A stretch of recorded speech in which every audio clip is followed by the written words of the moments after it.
Hey, bonjour, bonsoir, j'espère que vous allez bien, et si c'est pas le cas, bah tant pis. Et de toute façon, c'est pas en regardant cette vidéo que ça ira mieux, parce qu'aujourd'hui, on va parler de la mort. Qui ne s'est jamais posé cette question? Qu'est-ce qu'il y a après la mort? Et bah l'animé d'aujourd'hui n'y répondra pas. Oui. Bon, en réalité, si, mais juste le moment après la mort. La seconde d'après, quoi. Cet épisode risque d'être joyeux. On commence très bien la saison 3. Donc aujourd'hui les gens, on va parler de Shigofumi.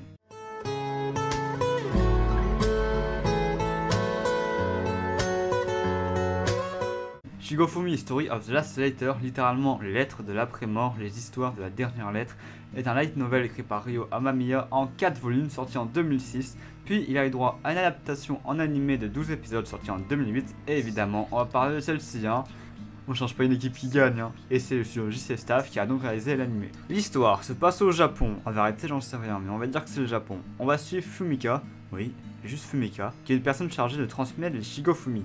Mais qu'est-ce que les Shigofumi? Ce sont des lettres que les humains peuvent écrire après leur mort à la personne qu'ils souhaitent, s'ils ressentent un fort sentiment envers elle. Amour, haine, etc. etc. Et donc l'histoire se concentre sur Fumika et son travail de postier. Pour commencer, l'anime se déroule par arc, mais est-ce que c'est bien utilisé?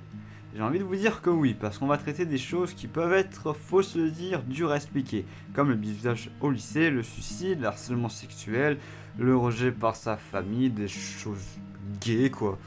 Ouais, je vous l'avais dit que vous n'irez pas mieux en regardant cet épisode. De toute façon, dans le prochain épisode, on verra un aspect plus gay de la mort. Oui, ces deux mots ne vont absolument pas ensemble. Bon, on s'est un peu écarté, revenons dans le droit chemin. Un animé qui traite autant de sujets, c'est très casse-gueule si vous me permettez l'expression. Et pourtant, je trouve que c'est bien expliqué malgré qu'il y ait des trucs que je trouve complètement cons. Ou bien alors, c'est que tous les personnages sont des connards. Par exemple, dans l'arc du bizutage, c'est-à-dire vers l'épisode 5-6, il y a 3 personnes qui bisutent un mec de leur classe, même si c'est plus de harcèlement qu'autre chose, parce que faire des choses malsaines à une personne tous les jours, bon.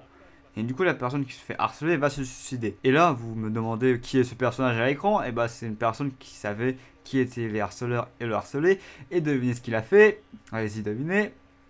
C'est ça, absolument rien. Bon, sur l'échelle de fils de puterie, ça passe, parce que quand le mec c'est pas ton ami, bon, je veux bien accepter qu'il en ait rien à battre. Par contre, là où on va monter de plusieurs barreaux sur l'échelle, quand tu vois des personnes jouer avec la vie d'une autre personne, tu ne restes pas planté là comme un débile. Mais attendez, on a pire encore, les 3 mecs qui ont harcelé la personne qui s'est suicidée, et ils vont s'attaquer à une autre personne après.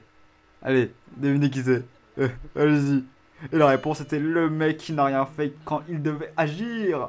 Je sais pas si vous voyez à quel point ces personnes sont des fils de pute. Ah voilà, c'est truc comme ça qui provoque chez moi un sentiment d'incompréhension envers l'humain. Et même si c'est de la fiction, il doit forcément exister des gens comme ça sur notre terre. Bon après, l'intrigue principale de l'anime, c'est de savoir qui est réellement Fumika. Et là, je trouve que le background du personnage est pas mal dans le sens où c'est compréhensible. Bon après, je vais pas vous spoiler la fin, c'est pas mon genre. N'est-ce pas? Bon après c'est la classique, hein. L'opening n'est pas superbe, mais par contre l'ending est reposant. Oui.